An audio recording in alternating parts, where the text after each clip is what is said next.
Welcome to another edition of Around the Table with Stacy Smith. Depending on how you count the days, we are either 13 or 14 days away from the May primary here in Pennsylvania. It's a primary that will decide the candidates for each party for governor, lieutenant governor, Congress, and the United States Senate. And what happened on Monday with the leak of a Supreme Court draft opinion on abortion may not have any impact on the primary, but it could have a major impact on the November election. So let us talk about that.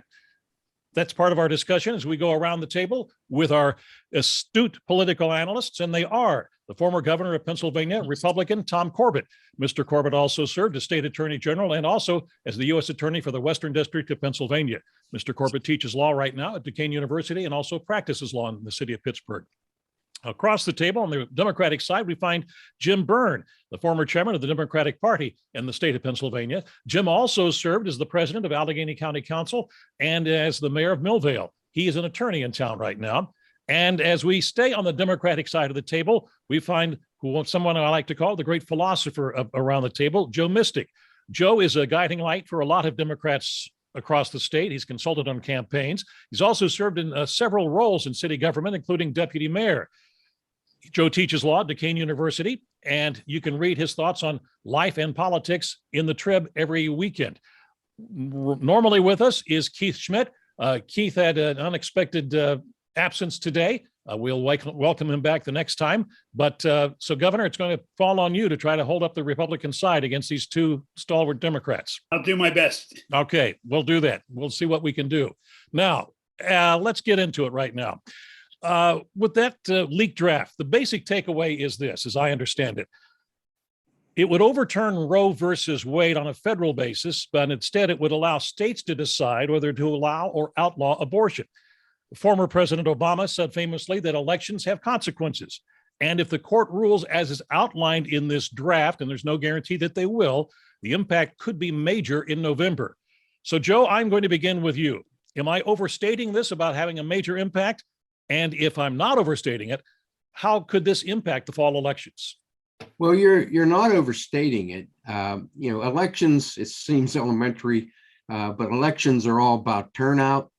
And turnout is about enthusiasm. And the pollsters running up to this election have said that the Democrats simply did not have the same level of enthusiasm that Republicans have for what's coming in fall. This changes all that. I mean, this is in many ways, it's a gift to the Democrats who were trying to stimulate turnout and having a hard time doing so. So really, this is, the tide is now moving in the other direction. And this will get a lot of Democrats to the polls. I think it will also get a lot of independents to the polls and a lot of moderate Republicans who these days seem to find reasons to sit these things out because they don't have what they would consider to be a favorable choice. So this will change things a lot. Governor. I agree with that 100%. And we don't know how much it will change things. There are two issues here. One is the integrity of the Supreme Court going forward after having a leak like this. That's a whole separate legal discussion. We could have it another time. But in regard to the enthusiasm or lack of enthusiasm on the Democratic side prior to that leak, that was being counted on a great deal by the Republican Party, that midterm elections are usually not good for the party in power in the White House. I think it's going to make it much tighter than it was going to be. And nobody knows the repercussions of how far that is going to go. It will certainly stimulate contests in Senate races, like here in Pennsylvania with Fetterman running against, I'm picking him already, as you can see, Jim. Against whoever our candidate is, it's going to bring out the vote in November at this point in time. And as you know, that is one of the switch seats that everybody is looking at to change the control of the Senate. In regard to that, President Biden's comment about, well, maybe we should pass legislation to make abortion legal in the country, I think is right now a bridge too far at this point in time. But that would be one of the ways you would do it, is you have to get control of the Senate and the House while he's in office. Yeah, I agree with the professor and the governor on our situation with respect to this leaked draft opinion. Assuming, well, obviously they took a roll call in January or February and determined that they have the votes to write this. Then Justice Alito was charged with doing a draft. How he wrote it, and that's another conversation we may get into today or in the future, may be enough to perhaps walk one or two of those yes votes the other way based on how he wrote it. It's very troubling how he wrote it. But to your question about what effect will this have on the midterms, this is a significant event, an historic event, a variable interjected into this midterm equation, the likes of which none of us, I think, have ever seen. I mean, a leaked Supreme Court opinion on this specific issue, which should have been stare decisis, which is Latin for decided, on the Casey case from 1993, which reaffirmed Roe, added some different parameters, but said, no, that's been decided. We leave this alone. So it has created a ripple effect, a shockwave through what up until Monday was a troublingly lethargic Democratic base. By all accounts, this November, after we get through our primaries, was not boding well for us or for President Biden. That dynamic has now changed. How far will it change the dynamic remains to be seen. But based on this initial reaction and this galvanization of the Democrats, we saw them galvanize in the November election against Donald Trump, come together in a way to get behind their divisions and move forward in one direction. This is going to have a very, very similar effect. This may create an opportunity for the party in power for the first time since Reagan in '82 to not only hold seats, but to perhaps pick up seats.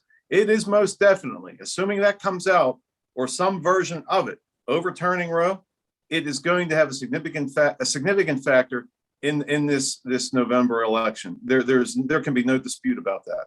Well, let me present this as a possibility, though. The people who would be most inclined to go to the polls to vote for a Democrat because they don't want to see the Supreme Court decision stand, if indeed this is what comes down. We still don't know whether that's going to happen or not. But aren't these the same Democrats who normally would go to the polls in November in a midterm election anyway? Stacy, yeah. I think you have to look at the independent voters. There's like 1.2 million independent voters in Pennsylvania. They're independent voters because they don't favor the extremes of either party for the most part.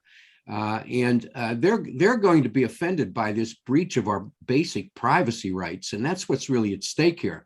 We know that after Roe v. Wade, we could be talking about interracial marriage. We could be talking about same-sex marriage. We can be talking about contraception. 3 topics that have all been decided based upon our basic privacy rights that are now going to be in question and perhaps in jeopardy. That, Professor, that's what I was touching on, exactly that. Because when you read this, you look at Justice Alito, he acknowledges the stare decisis doctrine, and he says, well, but in this case, on these facts, we need to make an exception and we need to visit this again. But it's such a superficial, shallow explanation for why there's this quote unquote exception this one time. And I think you are absolutely right. What's next? Contraception, same-sex marriage, interracial marriage. Why don't we go further? Why don't we talk about Brown versus Board of Education? There are every single social issue that the Supreme Court for the last 75 years has worked to carve out in an appropriate fashion is now arguably on the chopping block if this case does end up being decided the way it's been decided. It won't take much longer for this court. If this is the bold direction the conservative majority plans on going on this issue, there's nothing in my opinion by how that's written that would prevent them from visiting other pillars of social justice in America and start to wind the clock back to the 19th century. So, and to answer your question about, well, if the Democrats are coming out to vote anyway, what's the difference? They were lethargic. I think the turnout for the Democrats was not going to be at the levels necessary to protect us from what looks to be a big year for the GOP. That now changed. Those demographics will come out like they always do, but they're going to come out now in higher numbers than preliminary indicators would have suggested before Monday, in addition to the independents. Let me add this. I want to just shift this a little bit, and I don't necessarily go to anything's possible because of this decision now. I'm not so sure that all of this concern with these other rights are necessarily in line there, that that's going to happen just because this happened, but it allows people to create these same arguments. But I want to go back to the quote you used in the beginning, Stacy, from President Obama. Elections have consequences. And for the electorate that are watching this, they probably understand it, but there's a lot of people that don't understand how much elections, not just judicial elections, like we saw here in Pennsylvania, and how the Supreme Court has changed in Pennsylvania from a majority Republican to a majority Democrat, and how that has affected the congressional districts and so forth, and redistricting has changed it greatly, but also in the appointment of judges by presidents, and especially on the federal court, and all that has changed.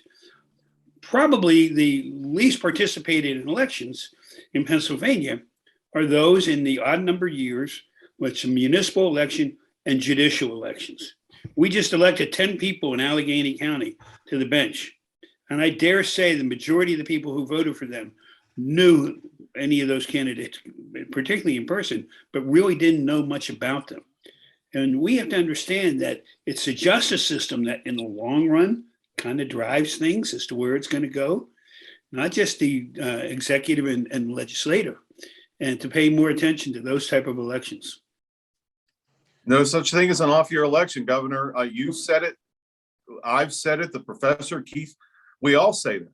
And at the federal level in particular, a president can craft and pour a footer on ideology based on their federal bench appointments that could last 1, 2, or more generations.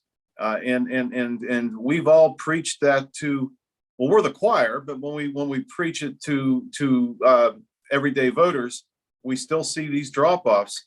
Perhaps this is the catalyst that our party needs to come out, not just for presidentials or gubernatorials, but come out all the time, every time, because this really, in my opinion, is a historic direction that is being taken, that we must utilize as an opportunity to emphasize to our base that you cannot walk away from the polls in any given cycle. We always say this is the most important election of our lifetimes. I've been hearing that since I got started, and Senator Bodak would stand up as the chairman of Allegheny County, and he would say that in the early 90s. It's real now. I mean, in my opinion, we're talking about the future of the republic being on the line with these November elections. The GOP now, if you want to do a GOP rally now, and you mentioned the last 3 Republican nominees for president, if you mentioned George Bush, if you mentioned Mitt Romney, if you mentioned John McCain, that room will boo you. They've become radical. I mean, many of the folks in control in the GOP have become radicalized. Not everybody, until the moderates and the pragmatists can get a hold of that party again. These are significant general elections every single cycle. But I'll make this other observation, Stacy. Please do. Cost of these elections just went up. You will see a great deal of fundraising. We've already seen it. Look at all the ads that we're seeing on television right now for the governor's race, for congressional races, and for the Senate race. You're going to see that go up, and it's not going to stop between now and November. And that means more fundraising and more people putting money in, more special interests putting money in. It's to a certain extent really going to cost the citizens in the long run a lot of money. Okay, let me throw this one out. Is there any chance that if this decision is handed down, that would also generate activity of going to the polls for Republicans based on not only that, but also, is it necessarily a slam dunk that one issue will carry the Democrats? Because I heard this morning that prior to the pandemic, what you could have to pay for a house has now gone up $1,800 for most people on a monthly basis for what they wanted to pay because of higher interest rates, the price of homes going up. We have inflation going on. The Fed today is going to make a decision on how much it's going to raise interest rates, and it's going to continue to raise interest rates until it feels it can get inflation under control. And that not necessarily will be happening by November. So, Hey, Stacy, when you talk about things like interest rates and the economy, that's all very traditional reasoning. And you're right, that usually does impact how these midterm elections go. But this issue, this invasion of our privacy rights that we have made tremendous social progress on over decades of time. Think about states making laws regarding interracial marriage. It wasn't that long ago, obviously, right? But this willingness of the Supreme Court to embrace our privacy rights did away with that foolishness. Same-sex marriage, a more recent privacy right that was approved by the Supreme Court. That's certainly in jeopardy because it's still being hotly debated in some of our states. You have to rely on the United States Supreme Court to enforce our rights, because if you leave it to the individual states, you leave it to the public will in those individual states. And studies have shown us that they're slow to come around on these social justice issues. So we need our courts of justice to lead the way. And that's what they've done. And that's what's in jeopardy now. Joe, any of our viewers here, Stacy, can go online and look right now. You talk about these states being slow to move forward without the leadership or the guidance of the Supreme Court to show them the way. And even then, many are reluctant to follow. I would say conversely, that many of these states that have been reluctant or slow to move forward, they are ready to go backwards in an instant. Many of these states, the conservative leaning or red states, already have what's referred to as trigger legislation.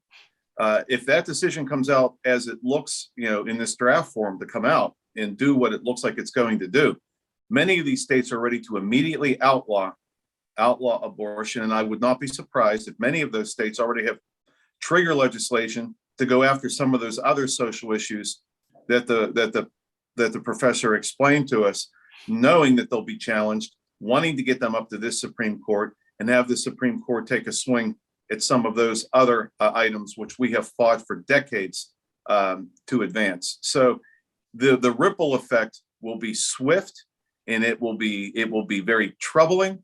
And many of these states aren't going to embrace. They're not going to embrace it in a way that's going to pursue more advancement of social issues. They're going to try to walk what they have back and introduce some very troubling or frightening legislation. All right, Governor, I'm going to bring you in on this. 2 points. First of all, the question about whether the economy and issues such as that would generate enthusiasm for Republicans to go to the polls in November.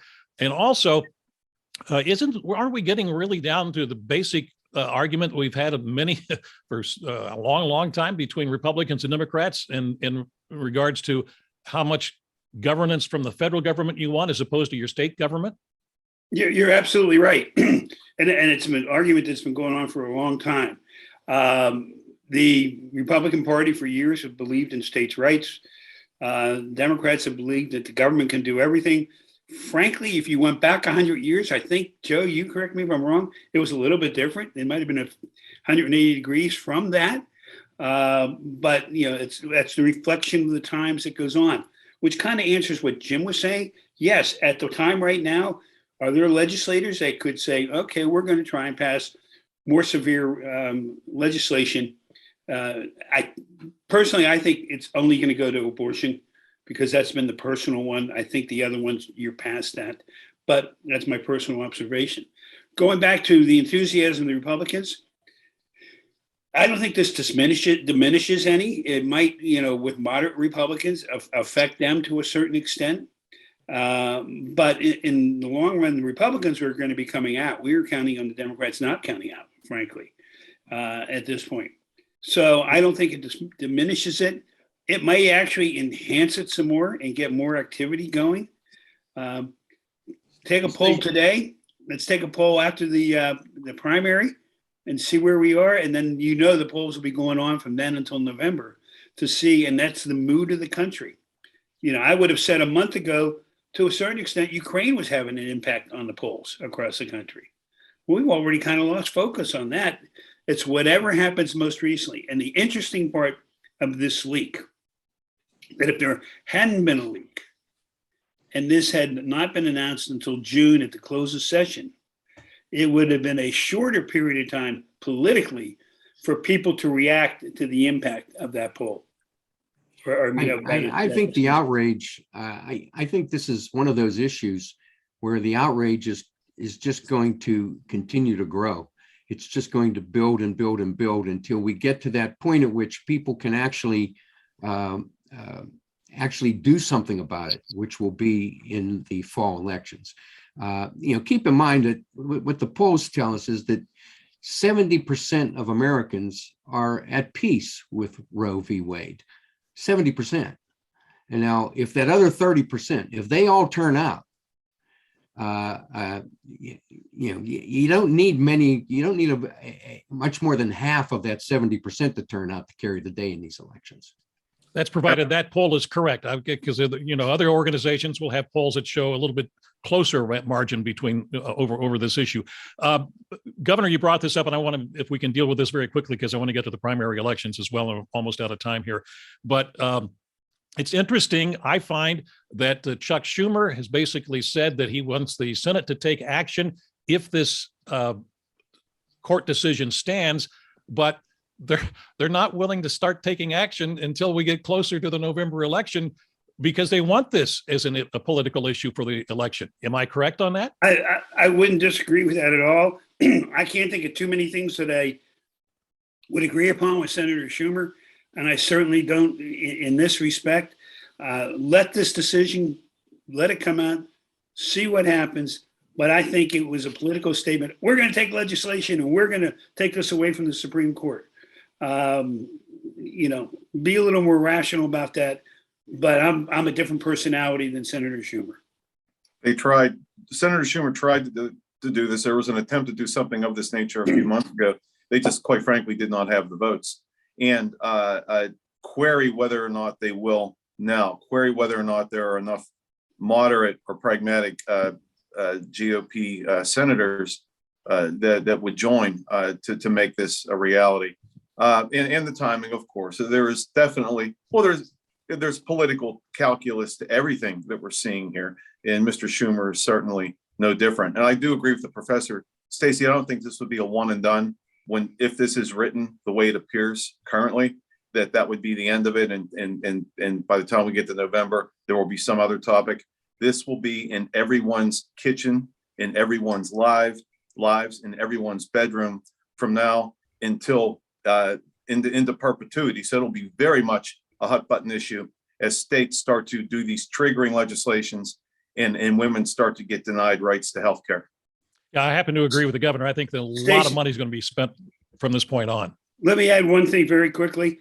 I want to help out my friend Jim, who's sitting has a wall behind him, has the Phillies and Philadelphia and everything. Thank you, Governor. Thank you. He's not here in Pittsburgh. He's in Philadelphia in a hotel room. I'm going to be going to the Philadelphia Democratic Committee dinner tonight at the invitation of Chairman Bob Brady, former Congressman Bob Brady. It will be interesting to circle back with this group at our next event and share some of the things that I hear tonight at that dinner. And I suspect that the Senate candidates will be there and Mr. Shapiro will be there. It'll be very interesting to hear what the demographic of the Philadelphia Democratic electorate has to say about all these events and our candidates and where they stand. So yes, if I might add, would you please say hello to Congressman Brady for me?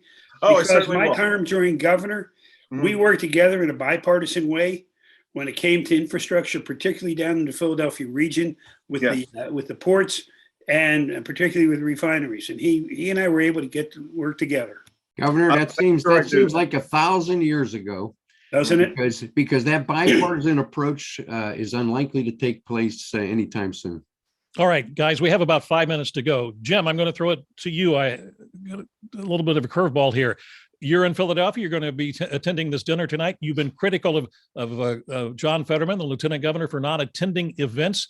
Do you think he will be attending this event? I think he will be here tonight. And my criticism of John is no different than the criticism I've I put on any candidate who doesn't show up at events that they need to show up at. And I've been worried, thinking like a coach, that if John gets a nomination, and it looks more and more likely that he will get this nomination, that he needs to do some better work at his retail politics. Missing events in Philadelphia, especially with the clergy leadership, I thought was a mistake. If John, I hope he's here tonight, and I hope John begins to take the steps necessary to meet with leadership in Philadelphia and work the room and work the politicos he needs to work with, who he will need to come out and work for him in November. So look, yes, I have been critical, and I do expect to see him here tonight. And if he does become our nominee, which I think is now more likely, still time, but more likely, there's plenty of time for John to do the work he needs to do on the retail side to get things done for November.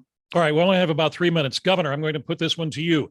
There's apparently some remorse among Republican leadership in the state that they did not endorse a gubernatorial candidate, because now there are many Republicans who are in favor of Mr. Mastriano, who may be leading, according to some polls. Your thoughts?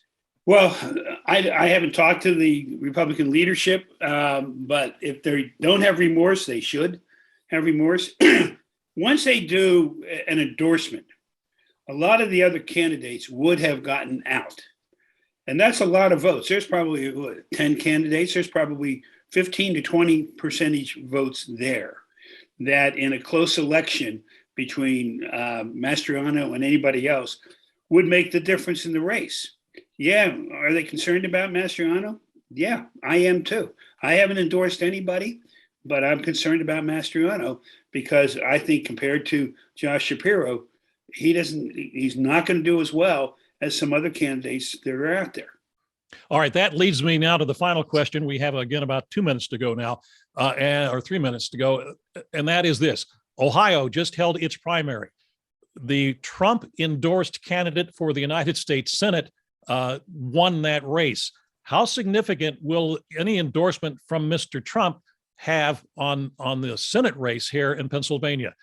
Joe, your thoughts first. I think Trump's endorsements can make a difference in the primary. But in Ohio, J.D. Vance, or, Trump forgot his name and referred to him as something else a couple of days ago, is probably the preferred opponent for Tim Ryan. Tim Ryan is a real choice between him and J.D. Vance. There are major differences, and I think those lines will be clearly drawn. I think that would have been the candidate he would have wanted to run against. Keep in mind, Trump can carry a crowded primary. J.D. Vance won with about 30% of the vote.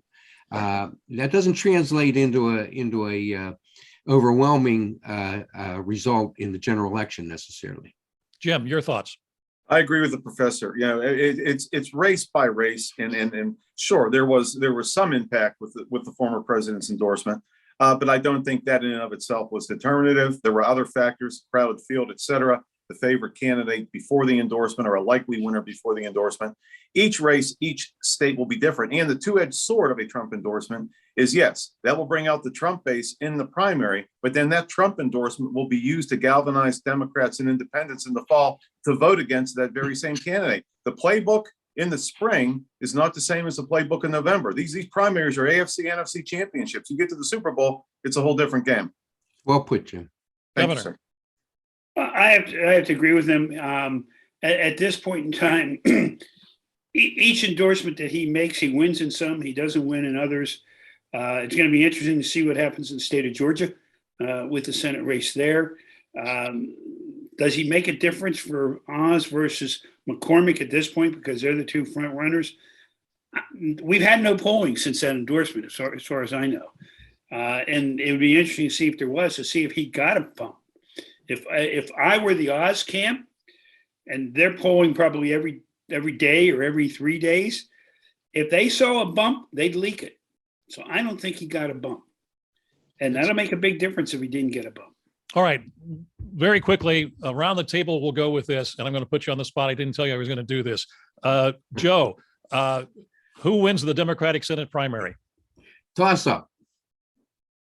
That's a cop-out. It's a toss-up. Jim, your thoughts? If things stay the same, it's going to be John Fetterman. All right. Governor, on the Republican side, who wins on the Senate? I don't get to comment on them. I think it's Fetterman on the Democrat side. Okay, good. On the Republican side, I say it's very close.